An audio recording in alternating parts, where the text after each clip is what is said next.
Sunji an so ma.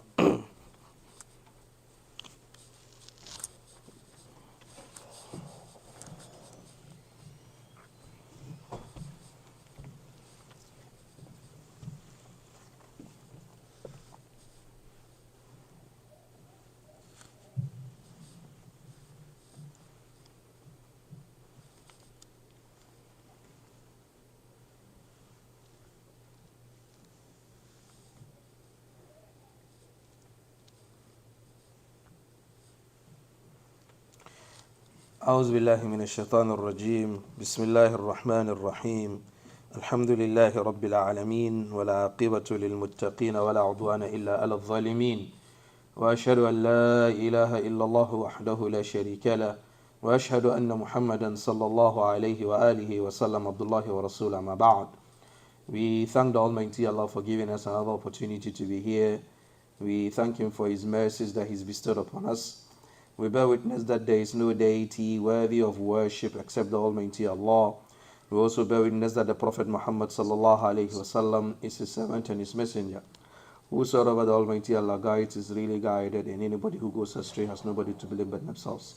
Alhamdulillah, today, Tuesday, the 20th day of Ramadan, 1444 years after the hijrah of the Prophet Muhammad sallallahu alaihi wasallam, which also corresponds, I believe, with the 11th day of April 2023. Alhamdulillah, yesterday we looked at Surah Al-Nasr, the Surah of victory and the Surah of the conquest of Mecca, and we saw the history behind the Surah, and which is, mainly the return of the Prophet Muhammad sallallahu alaihi wasallam and his companions into Mecca after they have been exiled from Mecca, after they have been persecuted and harmed, and beaten. And Almighty Allah gave them victory by returning them back to Mecca. It happened in the month of Ramadan.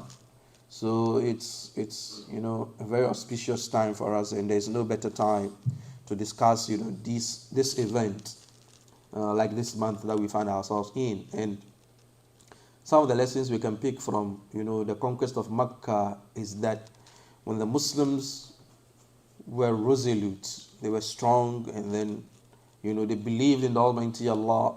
They didn't shake. They were very stable in their iman and their trust with the Almighty Allah. And the Almighty Allah gave them the victory in the month of Ramadan. So for us in this month of Ramadan, it is an opportunity for us to renew our vows with Almighty Allah. You renew our iman with Almighty Allah, to go back to the Almighty Allah in terms of, our iman, our actions, our ibadah. And then we also have in them, a blueprint, role models, that if we really want to practice Islam the way it's supposed to be practiced, we need to look at the life of the Prophet Muhammad sallallahu alaihi wasallam and the life of the Sahaba. And from that time onwards, Mecca has been, a land of Tawheed, and a land of Aqidah, and a land of Ibadah. And with Almighty Allah safeguard us. Today we are going to look at Surah Al-Kafirun, which is one of the famous surah we have in the Quran. And this surah is also very important for the day-to-day activities of present-day Muslims, because this surah teaches us a very important, milestone in the life of a Muslim, especially a Muslim living with non-Muslims. How do you live and relate with these non-Muslims? Surah Al-Kafirun has a lot of lessons in there that we can learn, especially for us living here in America, where we live in a predominantly non-Muslim, community. How do we navigate through these, waters? How do we, safeguard our aqidah and our iman? And how do we become, responsible members of the community, contributing positively to the community, even though the community is predominantly non-Muslim? Because let's understand one thing: Islam teaches us a way of life. Islam gives us a guiding principle as to how to live. So Islam is not only about Muslims being the majority in a place. No. Islam also has, a modus operandi of how to live as a Muslim in a majority non-Muslim community. So before we begin, can the Sheikh give us, Surah Al-Kafirun? أعوذ بالله من الشيطان الرجيم بسم الله الرحمن الرحيم قل يا أيها الكافرون لا أعبد ما تعبدون ولا أنتم عابدون ما أعبد ولا أنا عابد ما عبدتم ولا أنتم عابدون ما أعبد لكم دينكم ولي دين. The surah has a name, as we normally do anytime we're discussing the surah, which is, it has a name, and the name is Surah Al-Kafirun. And as we all know, you can be found, in the text of the Quran, and a lot of, books of tafsir, have written this as, the name of the surah, and the reason being that it is a call to Al-Kafirun. Al-Kufru, in the Arabic language, means, being ungrateful. That's the word kufr means, being ungrateful, being unappreciative when someone does something to you. So when we say someone is a kafir, it means the person is being ungrateful towards the Almighty Allah. That's the meaning. Why is the person being ungrateful towards the Almighty Allah? Is because the person is not either worshipping the Almighty Allah, or the person is rather worshipping someone other than the Almighty Allah, or the person is associating someone with Almighty Allah. So either the person is not worshipping anything at all, or the person is worshipping someone other than the Almighty Allah, or the person is associating someone with the Almighty Allah. He worships the Almighty Allah, but he also has other things that he does. So this is what the name of the surah, Surah Al-Kafirun. There, as we said, we have Asma' Tawqifiyya, names that are derived from the text. And then we have Asma' Ijtihadiyya, names that the scholars, they look at the surah, they look at the message of the surah, and then they find a particular name for the surah. Don't forget, when we're treating Surah Al-Qul Huwallahu Ahad, we said one of the names of Surah Al-Ikhlas is Al-Muqashqashatu. And Al-Muqashqashatu means Al-Mubarri'atu, means a surah that has a message of innocence from shirk. So Surah Al-Ikhlas, Qul Huwallahu Ahad, and Qul Ya Ayyuhal Kafirun have also the same name in terms of the scholars giving them a name. So, for example, Zuraratu ibn Awfa gives us the name, same way like Ibn Abi Hatim, narrates that كانت هذه السورة تسمى المقشقشة. This name used to be called المقشقشة كما سماها أبو عمرو بن العلاء قال كانت قل يا أيها الكافرون تسمى المقشقشة. So they said that this name is the name of the surah, and the surah depicts, declaring your innocence and declaring your distance from kufr and shirk, same way as Qul Huwallahu Ahad. Az-Zamakhshari and Ibn al-Jawzi and Ar-Razi and Alusi and Imam al-Suyuti in his book Al-Itqan, and Fayruz Abadi in Al-Basair, all of them, named the surah Al-Muqashqashatu. They also named the surah Surah Al-Ikhlas, the chapter of what? Of sincerity, same way as Surah Qul Huwallahu is called Surah Al-Ikhlas, even though, let's look at the difference. Surah Al-Ikhlas is a name from the text. It's Ism At-Tawqifi for Surah Qul Huwallahu Ahad. But Al-Ikhlas is name Ijtihadi. The scholars looked at the surah and then they named it Al-Ikhlas. There is also Surah Al-Ibadah. As-Sakhawi in Al-Jamal Al-Qurra calls it Surah Al-Ibadah, the chapter of worship. Why does he call the chapter of worship? Because it speaks about who is supposed to be worshipped. So he calls it the surah of worship. And they call it the Surah Al-Munabadha, Surah Al-Deen, and stuff like that. Now let's go to the relevance or the significance of the surah. Anas bin Malik radiallahu anhu narrates a hadith that Imam al-Tirmidhi, has reported to us, that one day a man came to the Prophet Muhammad sallallahu alaihi wasallam. I believe we read this hadith yesterday concerning Surah Idha Ja'a Nasrullahi wal Fath. He came and the Prophet Muhammad sallallahu alaihi wasallam told him, Hal tazawwajta ya fulan? Are you married? قال لا والله يا رسول الله. He said, Ya Rasulullah, I'm not married. He said, ولا عندي ما أتزوج به. And I don't have what I'm going to get married with. My pockets are dry. And the Prophet Muhammad sallallahu alaihi wasallam told him, أليس معك قل هو الله أحد? Don't you having to memorize قل هو الله أحد? قال بلى. He said, yes, Ya Rasul, I've memorized قل هو الله أحد. قال ثلث القرآن. قل هو الله is 1/3 of the Quran. قال أليس معك إذا جاء نصر الله والفتح?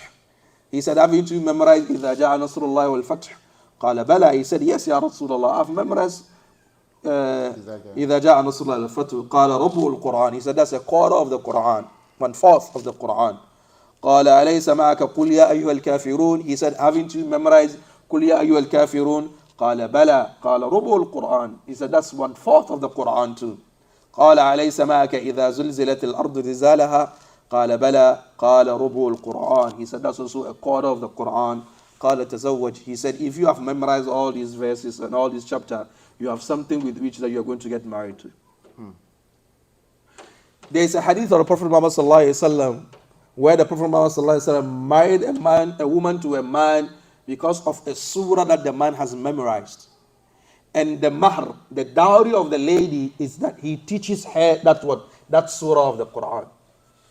So as we said yesterday, the community of the Sahaba looked at marriage as an avenue of ibadah, of getting closer to the Almighty Allah. It is not an avenue of making money.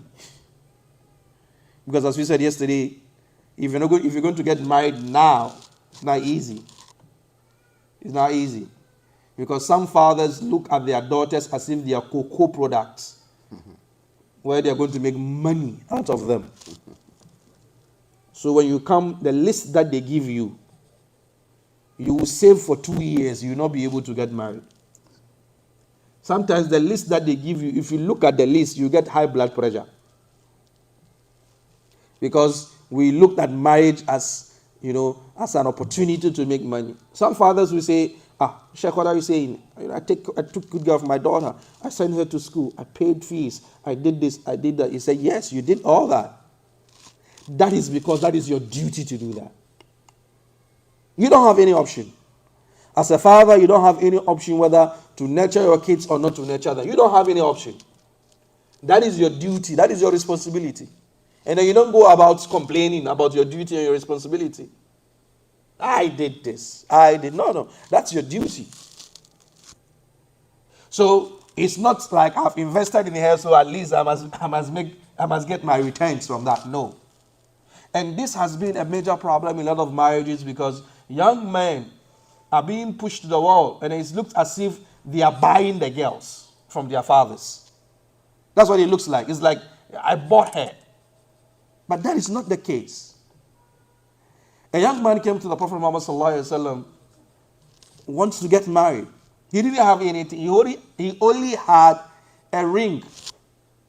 And the Prophet Muhammad sallallahu alaihi wasallam asked him, he said, "Tazawwaj walau bi khatam min hadid." He said, get married even if you have only what? A ring from metal. Not a gold ring, not a silver ring, not a diamond ring.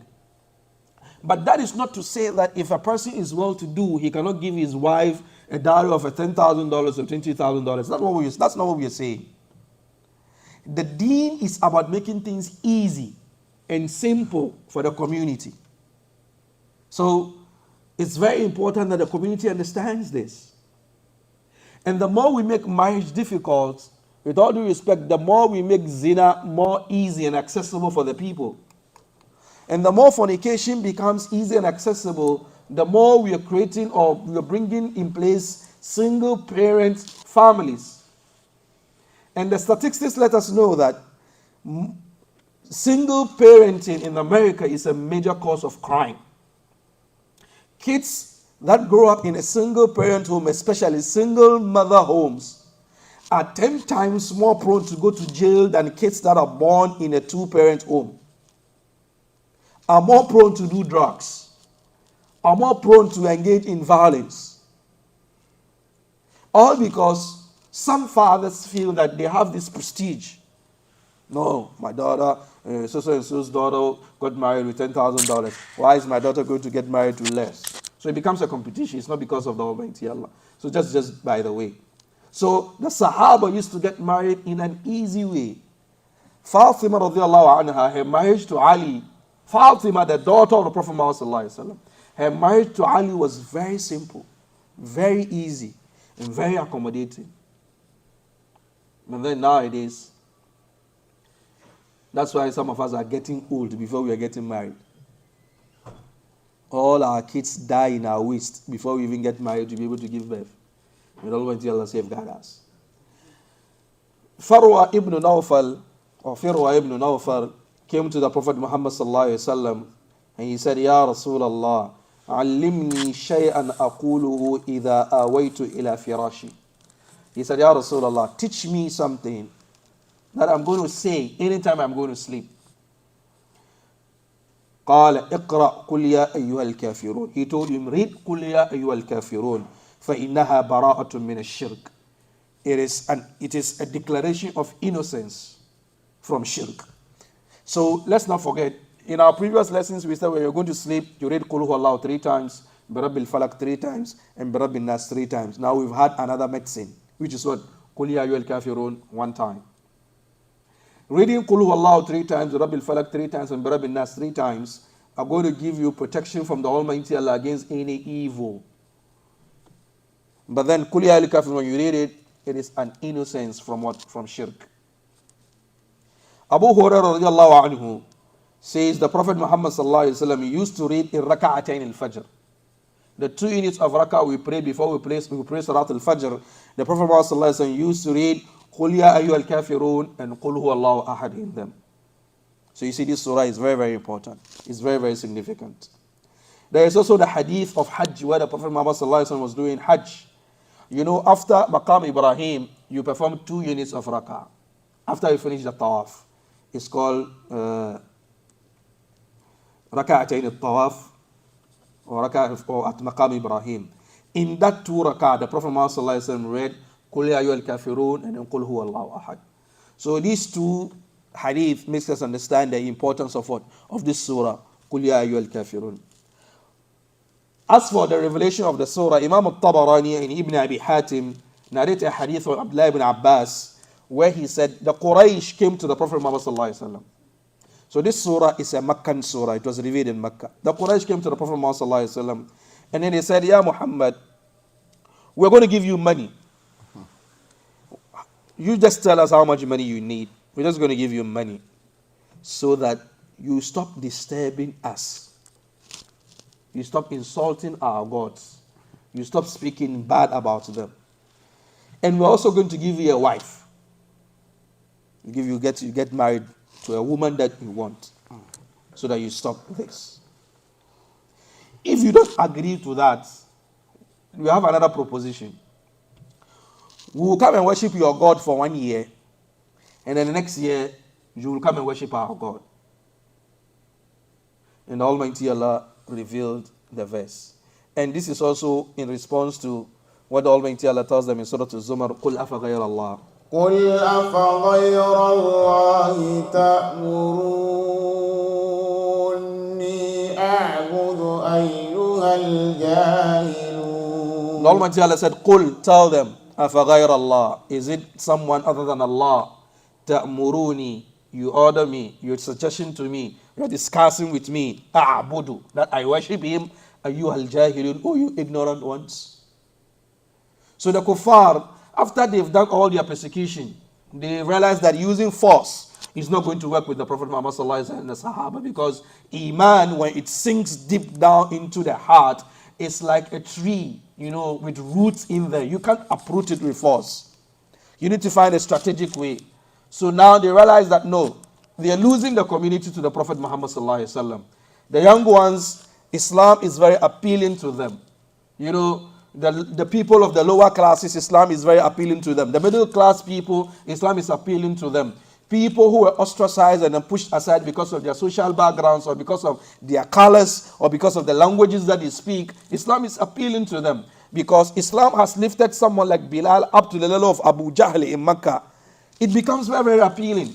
And the Quraysh have understood that. So they realize that no, using force is not going to work. Let's go through diplomacy. And the diplomacy was that you worship our God and then we worship your God. Ibn Ishaq also narrates a hadith from Abdullah ibn Abbas radiallahu anhu, that Walid ibn al-Mughira, that's the father of Khalid ibn al-Walid, and As ibn Wa'il, and Aswad ibn Abdul Muttalib, and Umayyah ibn Khalaf. And Umayyah ibn Khalaf was the master of Bilal. These four men went to the Prophet Muhammad sallallahu alaihi wasallam and he said, Ya Muhammad, halumma falina'budu ma ta'bud. He said, Muhammad, come, let's worship what you worship. Wa ta'budu ma na'bud. And then after we finish worshiping your God, you come to our shrine and then we also what? You worship our God. وَنَشْتَرِكُ نَحْنُ وَأَنْتَ فِي أَمْرِنَا كُلِّ. And then we become partners in everything together. فَإِنْ كَانَ الَّذِي جِئْتَ بِهِ خَيْرًا مِمَّا بِأَيْدِينَا كُنَّا قَدْ شَارَكْنَاكَ فِيهِ. If what you have brought is better than what we have partnered with you in it. وَأَخَذْنَا بِحَظِّنَا مِنْهُ. And then we've gotten our share of that. They're saying, if your religion is true on the day of Qiyamah, we've practiced your religion. So we get our share from it. And if وَإِنْ كَانَ الَّذِي بِأَيْدِينَا خَيْرًا مِمَّا بِيَدِكَ, if our religion is the truth, كُنْتَ قَدْ شَرِكْتَنَا فِي أَمْرِنَا, you've been our partner in that. وَأَخَذْتَ بِحَظِّكَ مِنْهُ. And then you also get the reward. So for example, if our deen is true, then you've already done that. So there's a movement now called Chrislam, Christianity and Islam. Allah, sadaqallah al-azim. The Almighty Allah is really truthful. Chrislam, Christianity and Islam. So they go to the mosque on Friday and then they go to church on Sunday. So if there is a on the day of Qiyamah and Islam is the truth, you see they practice Islam. And if Christianity is the truth, you see they practice Christianity. So they are smart. It's going to be a win-win situation for them on the day of Qiyamah. Almighty Allah safeguard us. يا أيها الذين آمنوا ادخلوا في السلم كافة ولا تتبعوا خطوات الشيطان. Now, يا أيها الذين آمنوا ادخلوا في السلم كافة. If you're going to be a Muslim, be 100% Muslim.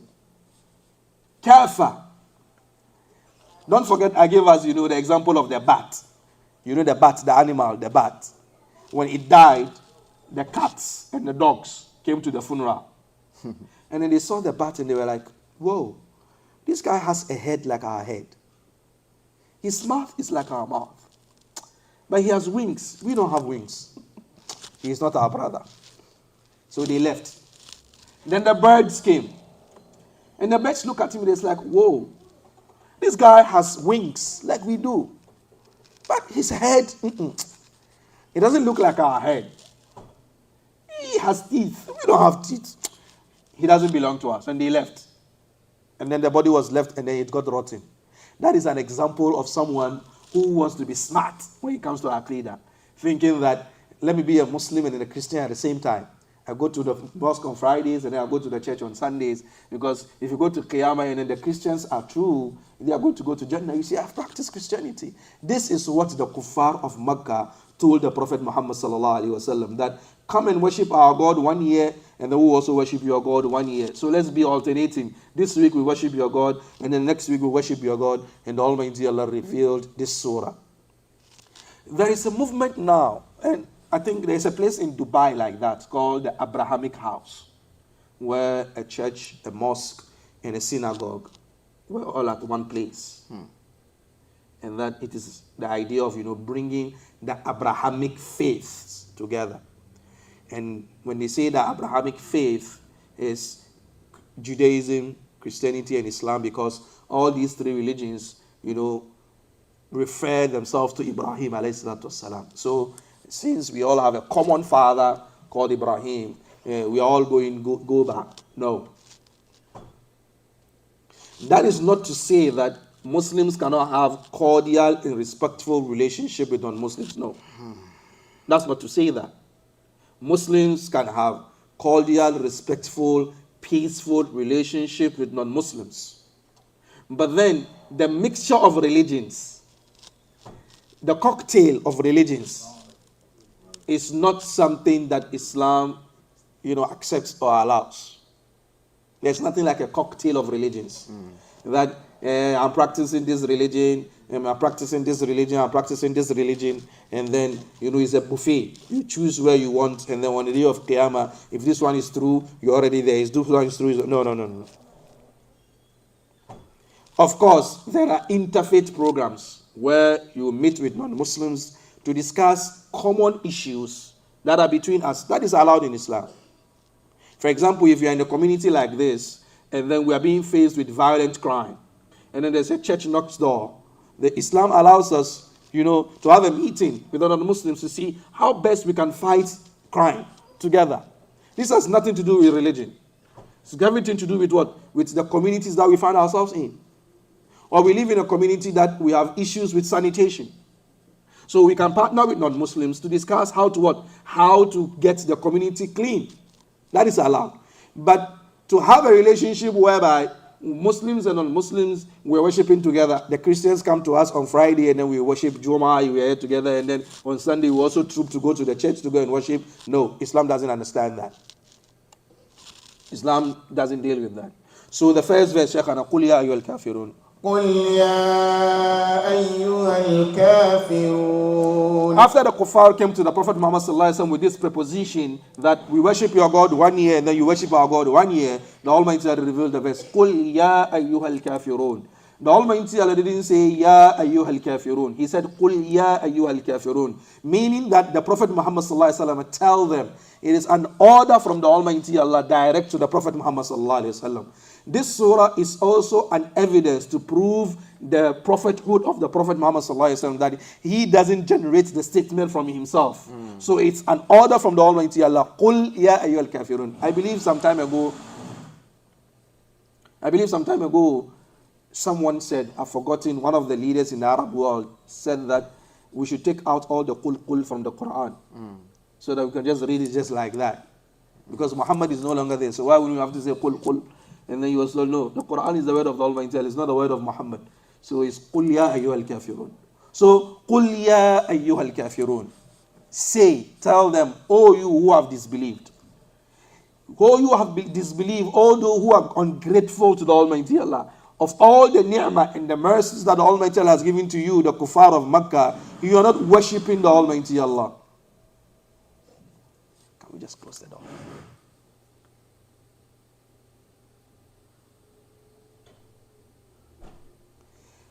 Oh, you who have disbelieved.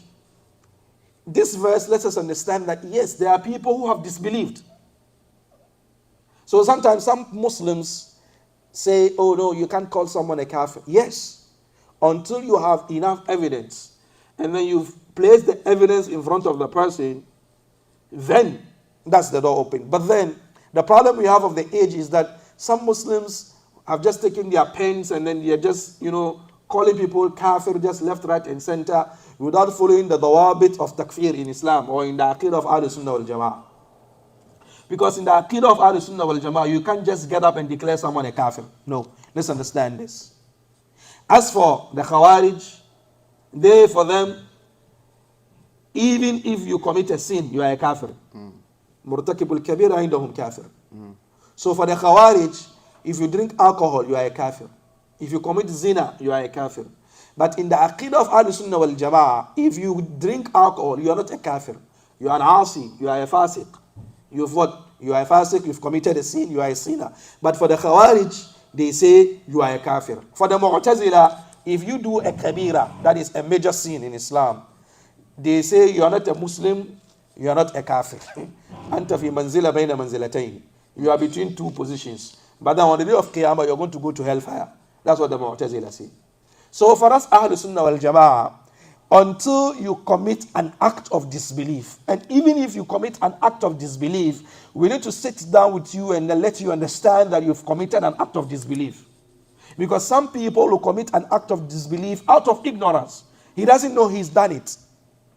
رَبَّنَا لَا تُؤَاخِذْنَا إِن نَّسِينَا أَوْ أَخْطَأْنَا. So long as the person is not aware that this act is an act of disbelief, we have no business declaring what? Apostasy on the person. That's one. Number two, if the person is forced, is coerced out of duress to commit an act of disbelief, in the case of Ammar bin Yasir, where the kuffar forced him to utter a statement of disbelief, we cannot say the person is a disbeliever.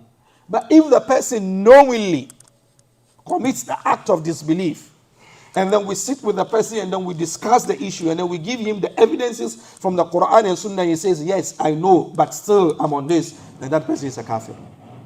Let's get the distinction very, very clear. It's very dangerous that a Muslim gets up and then he declares Muslims as kuffar. Be very careful. And sometimes it happens out of, just a little misunderstanding on an issue in the deen. And most often than not, even in fiqh, a disagreement in fiqh and then, hey, you are a kafir. Very careful.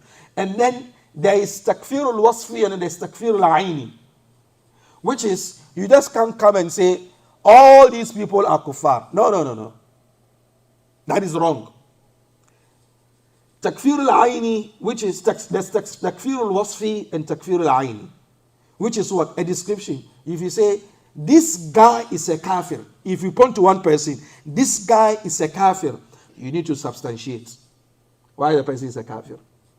But then you can come and say, this act is an act of kufr. No. If someone does this act, that act is an act of kufr. No. In this one, you've not specified one person, you've not pointed anybody. You have described the act of what? As an act of kufr. No. So someone will do that act, even though that act is an act of kufr, but because the person did it under ignorance, or under duress, or being coerced, or being forced, that person cannot be declared as a kafir. So let's understand the distinction. If you are going to declare someone as a kafir, a specific individual, a specific personality, you need to go through a lot of stages. But then, to be on the safer side, anybody who does this is a kafir. You are free. You've not declared anybody a kafir. It is the act that you've declared as what? As kufr. This chapter or this point is a very, very important point in the life of Muslims now, especially with a lot of differences that we have. Be very careful of declaring kufr on a Muslim until you've had substantive evidence. And the evidence should not be third-party evidence. It should be one-on-one, vis-a-vis, as the French will say, with the person. Because the Prophet Muhammad said, if you call your brother a kafir, فَقَدْ بَاءَ بِأَحَدِهِمَا فَقَدْ بَاءَ بِهِ أَحَدُهُمَا. It's either one of you is a kafir. It's either the statement that you are making concerning the person is true, so the person is a kafir, or the person is not a kafir and the statement returns back onto you. So be very careful.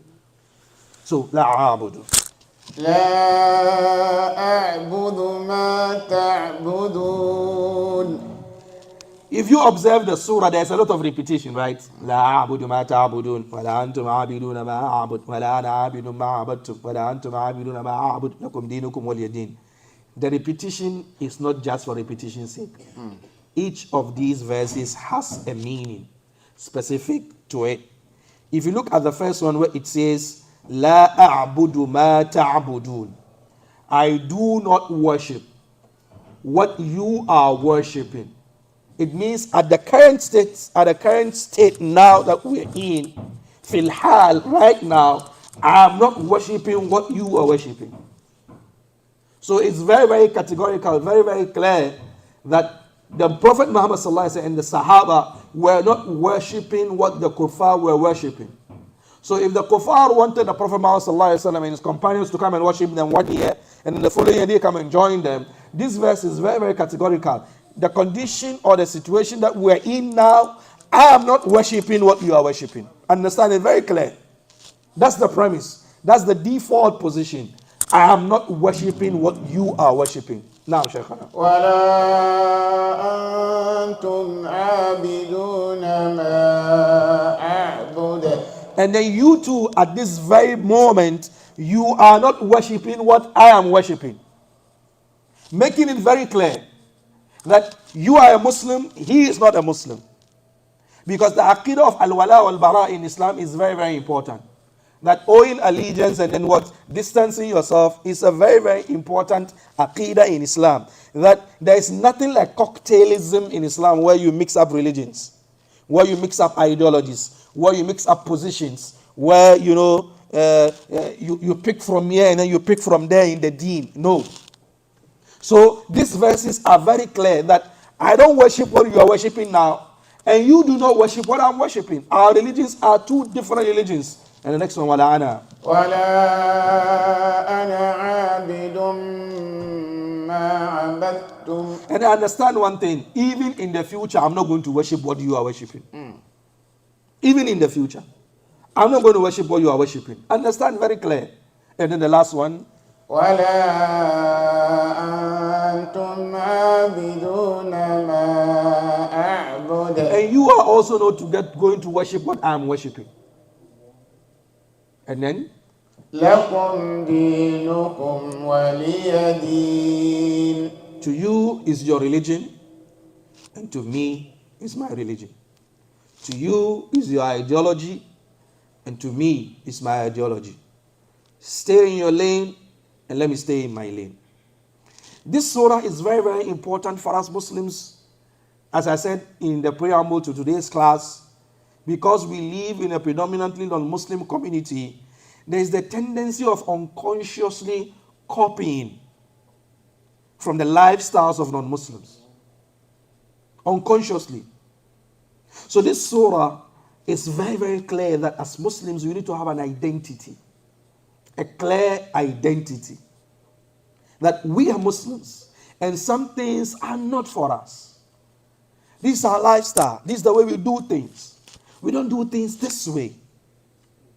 And alhamdulillah, we live in a country that gives freedom of association, freedom of expression.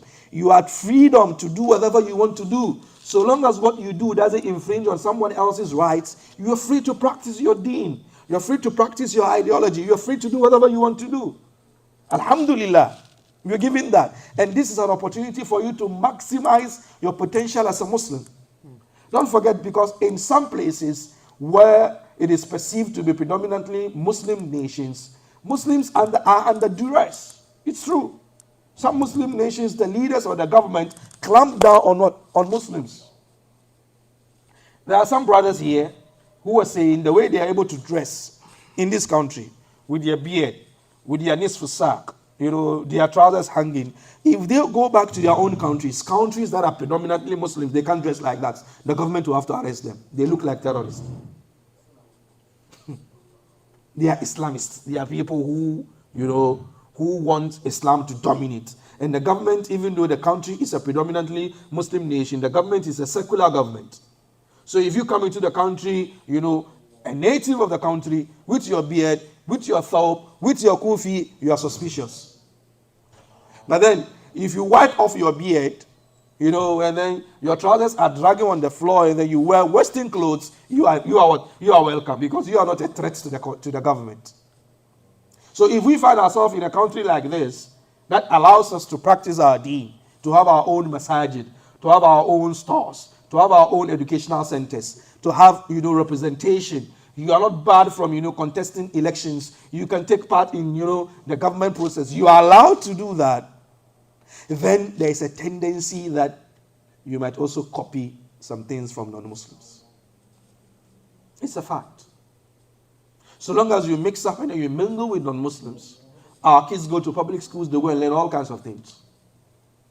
They want to dress like the non-Muslims. They want to have a haircut like the non-Muslims. They want to speak like the non-Muslims. They want to move about like the non-Muslims. They want to look like the non-Muslims. And then, their role models are the non-Muslims, those in the Hollywood, the music business, the movie business, the athletes. They want to dress like them. They want to, they want to move like them. They want to walk like them. They want to talk like them. That's part of the challenge of living in a community that is predominantly non-Muslims. But doesn't mean all of us pack our baggages and then leave. No, that's not what it means. When we say everybody leave, do hijrah, leave America and then go back to, Asia or go to Africa, how is the deen going to be propagated here in Islam, in America? How is the deen going to be what? Established here in America? When the Prophet Muhammad said, "Satablighu hadha al-amru ma balagha al-layl wa an-nahar." This deen will reach where the sun, where the day and light reaches. So it's important that if you find yourself in such a community, the aqidah of al-wala wal-bara, the identity of a Muslim, is very, very important. You imbibe it in your kids. You let them understand that they are different in terms of the ideology. But in terms of citizenship and being members of the community, they are members of the community. Same way, different members of the community have different ideologies and different thoughts. And especially in the world that we live now is a world of ideological warfare, whereby ideas are being pushed out there. And then with the advent of social media, people are selling their ideas out there. People are pushing their ideas. It's now called social imperialism. Social imperialism, where people who have an ideology feel because they are the dominant community, everybody must accept that ideology. And they're going around the world, distributing it. When we Muslims were the ones dominating the world, our culture was the dominant one. If you go to Cordoba, Spain, the Andalusian time, a Spanish boy, if he wants to tell a girl he loves her, he says, "Uhibbuki," in the Arabic language. But now, because the English language or the English, culture or, social structure is the dominant one in the world, now it's more romantic to say, "I love you," than to say, "Uhibbuki," or "Je t'aime," as the French will say. So, the idea of, cultural difference is very, very important. And the Prophet Muhammad ﷺ in Medina taught the Sahaba how to differentiate themselves from what? From the Yahud in Medina. Shave off your mustache because the Yahud grow their mustache. Grow your beards. Dress in a certain way. Dress like this. Why? Because Islam is a pristine and a pure, movement that is independent. And Muslims must understand this. It's not the buffet where you pick just list anything. We copy filth from the non-Muslims. We don't copy the quality lifestyles that they lead. I'm not saying the kuffar don't have anything we can copy from them. They have a lot of things we can copy from them. But not in the deen. And not in what? In how to live your life. But then in terms of the technology, yes. In terms of the educational system, yes. In terms of the organizational system, structure, yes. But what do you copy from them?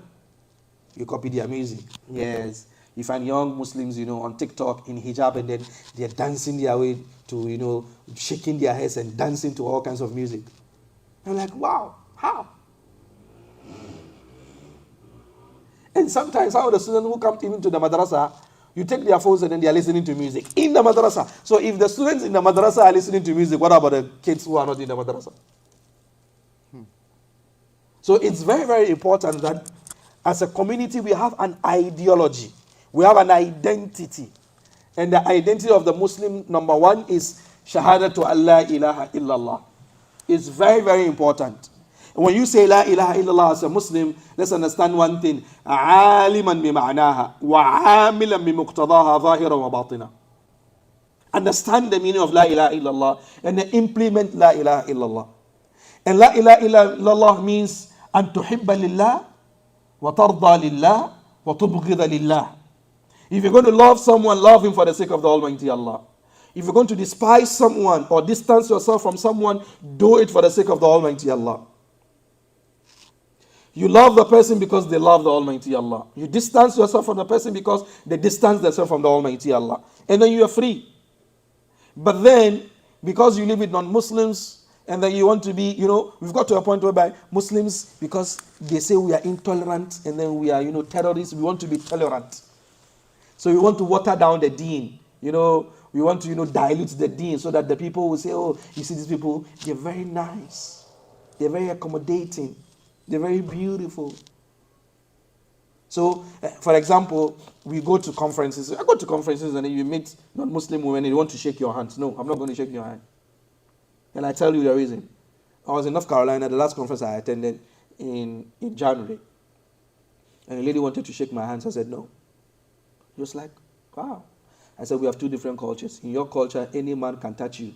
But in my culture, I'm not allowed to touch any woman, except women who are close relations to me. And she said, can you repeat that? I said, can you go to England and then you go and touch the queen? She said, no. I said, why? She said, because she's the queen. I said, in Islam, every woman is a queen. It's not just any man who can come and touch her. That's our culture. Now sometimes you find Muslims, they find themselves in high places of position, and then, they shake the women and then they hug them, and because they want to be tolerant. They want to be seen as, advanced Muslims. They want to be seen as moderate Muslims. They want to be seen as liberal Muslims. They want to be seen as progressive Muslims. So they want to water down the deen, So no, yes, you must pray on time, but then the time of the prayer is very, very expansive, so you can delay the time of the prayer. No. وَلَنْ تَرْضَى عَنْكَ الْيَهُودُ وَلَا النَّصَارَى ولن ترضى عنك اليهود ولا النصارى حتى تتبع ملتهم قل إن هدى الله هو الهدى وَلَنْ تَرْضَى عَنْكَ الْيَهُودُ وَلَا النَّصَارَى حَتَّى تَتَّبِعَ مِلَّتَهُم. Muslims should understand one thing. It's very, very categorical and clear in the Quran that the Yahud and Nasara will never trust you. حَتَّى تَتَّبِعَ مِلَّتَهُم, until they see you moving inch by inch with them. قُلْ إِنَّ هُدَى اللَّهِ هُوَ الْهُدَى. Understand one thing. The guidance of the Almighty Allah is the guidance. That's it. Because if you say that you're going to, be someone who is very, very tolerant and very, very accommodating, it's never going to happen. It's never, ever going to happen. You're not going to get it. Understand that. Because it's very, very clear. قَدْ بَدَتِ الْبَغْضَاءُ مِنْ أَفْوَاهِهِمْ وَمَا تُخْفِي صُدُورُهُمْ أَكْبَرُ. What the enmity has been clear from their mouth, but what is hidden in their heart is bigger. Understand? When we say a Muslim should know his place and his identity, that doesn't mean that a Muslim should just hold enmity to what? To the non-Muslim, just like that. No. But a true Muslim knows who his loved ones are, and he knows who he's just living with. وَمِنْهُمْ مَنْ يُؤْمِنْ بِهِ. من يؤمن به ومنهم من لم يؤمن به وربك أعلم بالمفسدين وَإِنْ كَذَّبُوكَ فقل لي عملي ولكم أملكم نعم أنتم بريئون مما أعمل وأنا بريء مما تعملون. Almighty Allah told the Prophet Muhammad, وَمِنْهُمْ مَنْ يُؤْمِنُ بِهِ وَمِنْهُمْ مَنْ لَا يُؤْمِنُ بِهِ. Understand? Some of them will believe in you, some of them will not believe in you. That's life. Nobody will love you 100% and nobody will hate you 100%. The community will not accept you 100%, the community will not despise you 100%. In between there, you find someone who believes in you. And then he said, وَرَبُّكَ أَعْلَمُ بِالْمُفْسِدِينَ. Your Lord knows those who are the distractors, those who destroy. And then he said, وَإِنْ كَذَّبُوكَ. If they are to belie you, if they are to deny you, فَقُلْ لِي عَمَلِي وَلَكُمْ عَمَلُكُمْ. Understand, to you is your deeds and to me my deeds. أَنْتُمْ بَرِيئُونَ مِمَّا أَعْمَلُ. You are free, you are innocent, you will never be questioned upon what I do. وَأَنَا بَرِيءٌ مِمَّا تَعْمَلُونَ. I will also not be questioned upon what you do. In Surah Al-Mujadala, Allah said, لا تجد قوما يؤمنون بالله واليوم الآخر يوادون الله ورسوله يوادون من حاد الله ورسوله ولو كانوا آباءهم أو أبناءهم أو إخوانهم أو عشيرتهم أولئك كتب في قلوبهم الإيمان وأيدهم بروح منه ويدخلهم جنات تجري من تحتها الأنهار خالدين فيها نعم. رضي الله عنهم ورضوا عنه أولئك حزب الله ألا إن حزب الله هم المفلحون. لا تجد قوما, you will never find a group of people, يؤمنون بالله واليوم الآخر, who love the Almighty Allah and the day of Qiyamah, يوادون من حاد الله ورسوله, who show love and concern and allegiance to those who are openly and brazenly hating the Almighty Allah and the Prophet Muhammad sallallahu alaihi wasallam. وَلَوْ كَانُوا آبَاءَهُم, even if those people are their own fathers, أَوْ أَبْنَاءَهُم, or their sons, أَوْ إِخْوَانَهُم, or their brothers, أَوْ عَشِيرَتَهُم, or their whole families. If the whole family hates the Almighty Allah and the Prophet Muhammad sallallahu alaihi wasallam, he owes no allegiance to them. We'll explain. Don't worry. That maybe you have an non-Muslim family doesn't mean that I should cut them all off. No, we'll come and explain that. Understand that. Islam is not about being extreme. It's not about extremity in Islam. No. There is always a middle path in Islam. Here, the Almighty Allah used al-wud. He didn't use al-mahabba. And there's a difference between wud and mahabba. As for wud, you've given your everything to the person. But as for mahabba, love, it is calculated. It's calculated. You know, if you give me money, I'm going to love you, man. Because of the money. But wood, you have something deeper. That there's nothing you can do without the person. You can't live your life without the person. That's the difference between them. So the Almighty Allah said, لا تجد قوما يؤمنون بالله واليوم الآخر يوادون من حاد الله ورسوله. That someone who has come openly to show his enmity towards the Almighty Allah and the Prophet Muhammad sallallahu alaihi wasallam, you the Muslim have no business giving him wood, giving him your allegiance, giving him your unconditional support and love. وَلَوْ كَانُوا آبَاءَهُمْ أَوْ أَبْنَاءَهُمْ أَوْ أَخْوَانَهُمْ أَوْ أَشِيرَتَهُمْ أُولَئِكَ, those who have that, كَتَبَ فِي قُلُوبِهِمُ الْإِيمَانِ, Iman has been written in their hearts. وَأَيَّدَهُمْ بِرُوحٍ مِّنْهُ, he also supports them with a spirit from him. وَيُدْخِلُهُمْ جَنَّاتٍ تَجْرِي مِنْ تَحْتِهَا الْأَنْهَارِ, the Almighty Allah is going to put them in a garden that rivers flow underneath it. رَضِيَ اللَّهُ عَنْهُمْ وَرَضُوا عَنْهُ, the Almighty Allah is pleased with them and He is also pleased with, they are also pleased with Him. أُولَٰئِكَ حِزْبُ اللَّهِ, those are the party of the Almighty Allah. Those are the group of the Almighty Allah. أَلَا إِنَّ حِزْبَ اللَّهِ هُمُ الْمُفْلِحُونَ, verily the group of the Almighty Allah are the successful ones.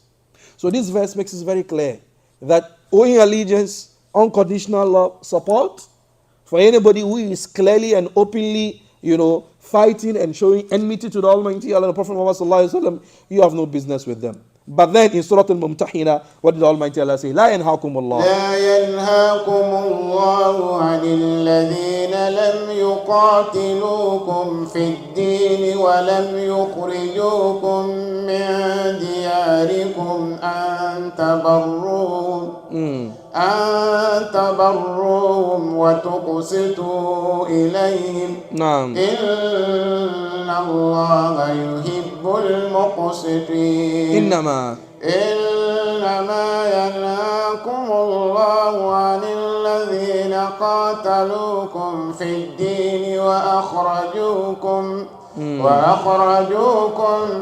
من دياركم وظاهروا على إخراجكم أن تولوهم ومن يتولهم فأولئك هم الظالمون. After the Almighty Allah has told us in Surah Al-Mujadala that you never find someone who really believes in the Almighty Allah in the last day owing allegiance to non-Muslims, showing them unconditional love and then helping them unconditionally. You never find them. And then in this verse, the Almighty Allah says, لا ينهاكم الله عن الذين لم يقاتلوكم في الدين. That if a non-Muslim has not openly showed you his enmity, has not openly showed you his jealousy and his envy, and then he doesn't crush you, the Almighty doesn't prevent you. أن تبروهم وتقسطوا إليهم. Listen, البر والقسط. That you support them, you help them, and then you are just with them. So if a non-Muslim lives peacefully with you, and non-Muslim doesn't fight you, and a non-Muslim doesn't, interfere with your beliefs and then your systems, Islam says be just with him. Live nice with him. Live fair with him. Be just with him. Be nice towards him. Even if you have gifts, give him a gift. Islam allows you to do that. So as I told you, Islam, so you have to find a balance between this verse and the one that we read before. So it's not about being extreme in you hate non-Muslims, and let's understand, al-kuffar anwa. Not every kafir is a kafir. Kuffar anwa, we have ahlul dhimma, we have al-musta'man, we have al-muharab. Three different forms of kafir. We have al-ahlul dhimma. These are non-Muslims living within an Islamic state. So if we are the predominant or the majority people, and then we have non-Muslims living in the Christians, Jews, whatever, they are not forced to practice Islam. No. Islam doesn't force anybody to practice the deen. But at the moment you join the deen, then you must practice everything. No. So when someone says, La ikraha fi deen, it means there is no compulsion in entering the religion. You cannot go about with swords and guns saying everybody must be a Muslim. No. But then the moment you enter the religion, then everything is compulsory. Let's understand the difference. So la ikraha fi deen, it doesn't mean that if you choose to pray today, tomorrow you are going to go to pray. No. The fi deen here means in entering the religion. Not the moment you enter, oh today I fast, tomorrow I won't fast. No. Udkhulu fi silmi kafa. The moment you are into the religion, everything is 100%. But the moment you are outside the religion, it is not a force for you to enter the religion. So you find in our fiqh books, Ahlul Dhimma, people who are under the protection of the Muslim empire. Non-Muslims were living in Medina with the Prophet Muhammad sallallahu alaihi wasallam. They were living with Umar. They were living with Abu Bakr. They were living with Uthman. There were Jews in Medina. They were living with them. And Umar ibn Khattab didn't expel them. The Prophet Muhammad sallallahu alaihi wasallam, when he expelled Banu Qurayza, is because they've gone against the treaty and he must expel them. But then when he expelled Banu Qurayza, there were Jews in Medina who were staying there. They were still there. So there were Ahlul Dhimma. And Ahlul Dhimma, you don't get up and then fight a dhimmi. Because Umar ibn Khattab, even the Prophet Muhammad sallallahu alaihi wasallam said, Man adha dhimmiyan, anybody who cheats, Ahlul Dhimma, people who are non-Muslims, living in the community of the Muslims, فَأَنَا حَجِيجُهُ يَوْمَ الْقِيَامَةِ. The Prophet Muhammad sallallahu alaihi wasallam said he is going to be the attorney for the non-Muslim against you on the day of Qiyamah. Listen, this is the adala of Islam. This is the justice system of Islam. If a non-Muslim is living within the Islamic state, and you a Muslim, you decide to cheat the non-Muslim, you decide to defray him of his money, you start to scam him, you decide to beat him for no reason, on the day of Qiyamah, the Prophet Muhammad sallallahu alaihi wasallam is going to be his lawyer against you. That's Islam. So if we say that Islam says you don't love the non-Muslim unconditionally, yes, it is true. But then you must be just with him. You must be just with him. Umar ibn Khattab, in his time, saw a blind old man in Medina begging. And Umar asked, who is this man? Begging? He said, Ya Amir al-Mu'minin, he is a Jew, And Umar said, La khayra fina in akhadna minhum ad-diya. Minhum, subhanallah, jizya. There is no good in us when we take from them the taxes. When they were young men and strong, they worked and then they paid the taxes. Now that they are old men, we leave them on the streets of Medina begging. There is no good in us. So Umar ibn Khattab made a decree that every old person in Medina, in the Islamic State, has an allowance every month, whether they are Muslim or not. So long as they are citizens of the Muslim empire, then they are living within the Muslims and they are Ahlul Dhimma, and then they've paid their taxes. When they were young people, now that they are old, they cannot work and fend for themselves. Umar ibn Khattab was the one who instituted pension funds in the history of the world. Pension. So these are Ahlul Dhimma. And a lot of fiqh of our fiqh speaks about Ahlul Dhimma. Then there is Al-Musta'man. We are a Muslim country, and a Muslim wants to come and visit us, maybe for health reasons, maybe for education, maybe for business, and then we give him a visa to come into our country. No Muslim has any right to touch him. وإن أحد من المشركين استجارك فأجره حتى يسمع كلام الله ثم أبلغه مأمنا. Listen to the verse. ثم أبلغه مأمنا. When someone wants to come into the country, let him come in. حتى يسمع كلام الله, until he hears the words of the Almighty Allah. After he's heard the words of the Almighty Allah, and then he doesn't accept Islam, and then he's going back to his country, give him security. Give him escort. Protect him. This is what Islam is. Protect the non-Muslim who has come to your country to do business or to learn or to what? Protect him until he leaves. If he accepts Islam, then he's a Muslim. But then if he doesn't accept Islam and then his visa expires or he wants to leave and go back to his country, give him protection. What are those Muslims who killed non-Muslim journalists? Have you read this verse? What are those non-Muslims who kill diplomats? Non-Muslim diplomats in Muslim... Listen, forget about that non-Muslim countries have foreign policies against us. The fact that someone is messed up doesn't mean we should mess up our Aqidah. The fact that someone has some policies against Muslim countries doesn't mean that you should go against the policies that the Quran and the Sunnah stipulates. So if a non-Muslim country is at war with us or is killing our brothers somewhere, and then our government allows that country to bring in a diplomat, an ambassador in there, you have no business killing that ambassador. You have no business fighting that ambassador. This is our deen. We are not saying this to flatter anybody or to get anything from anybody. You can't give me anything. You don't even have it to give it to me. But I'm telling you what the deen says. This is our aqidah. This is our religion. That not every non-Muslim is put under the category of, the non-Muslims are not all under one umbrella. We have Ahlul Dhimma, non-Muslims living under the Islamic State. They are citizens in there. They pay their taxes. They obey the laws. You have no business touching them.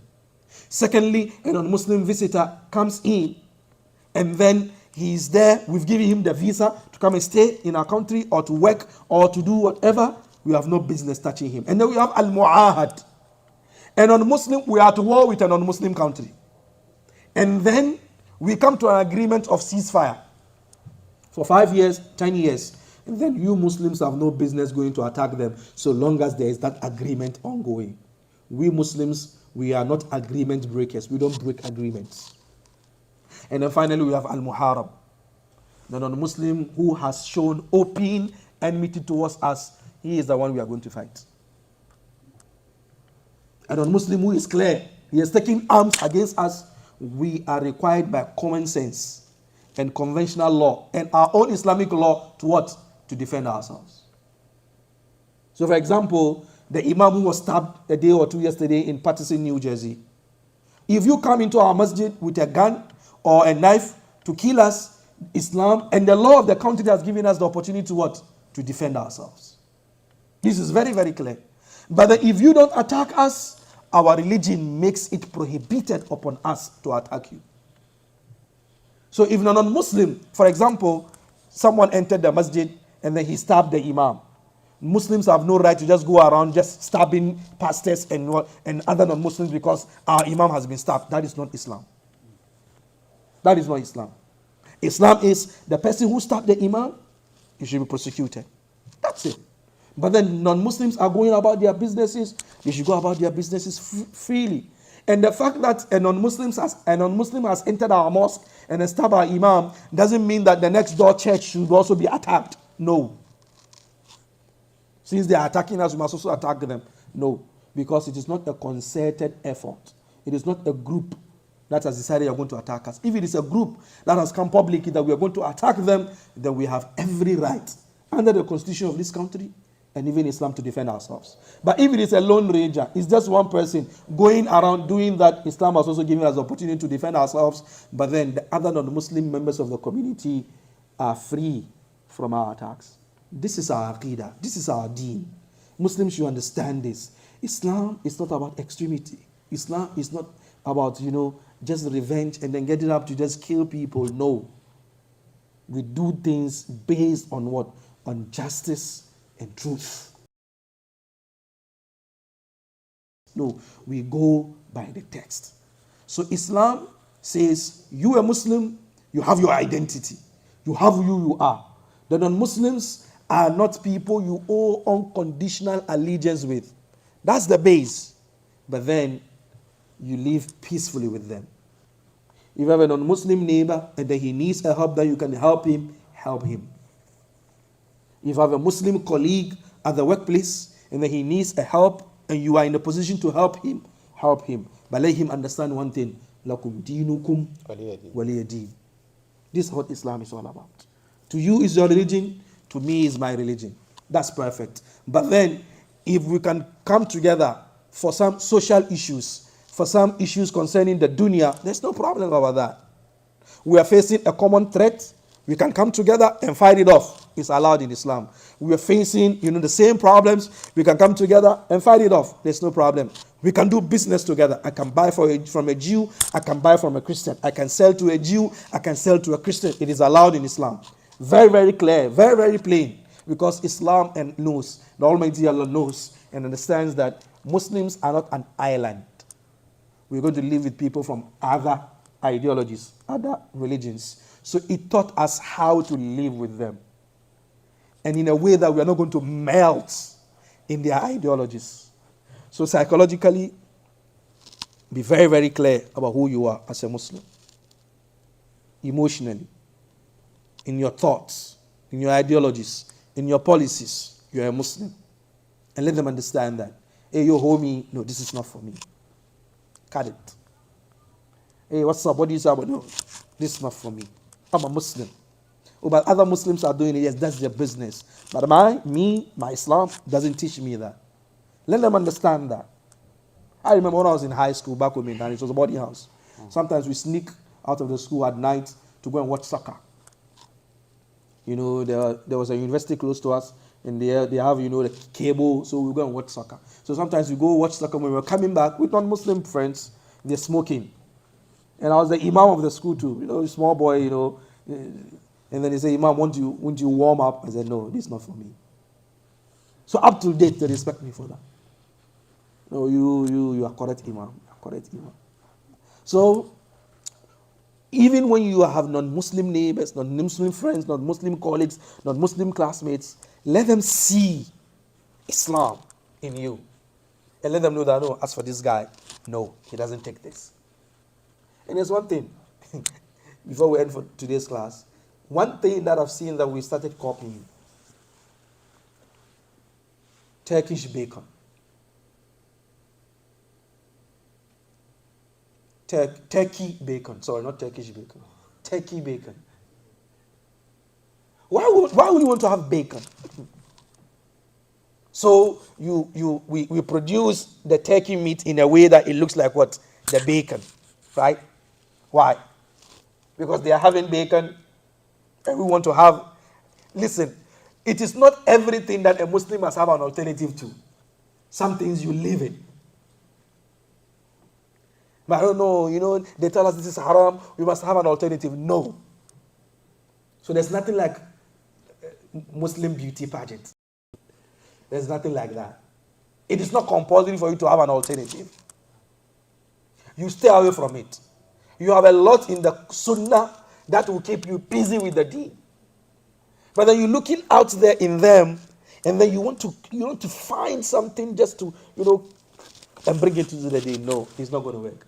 وآخر دعوانا الحمد لله رب العالمين والسلام عليكم. عليكم السلام. We'll take some questions and we'll call it.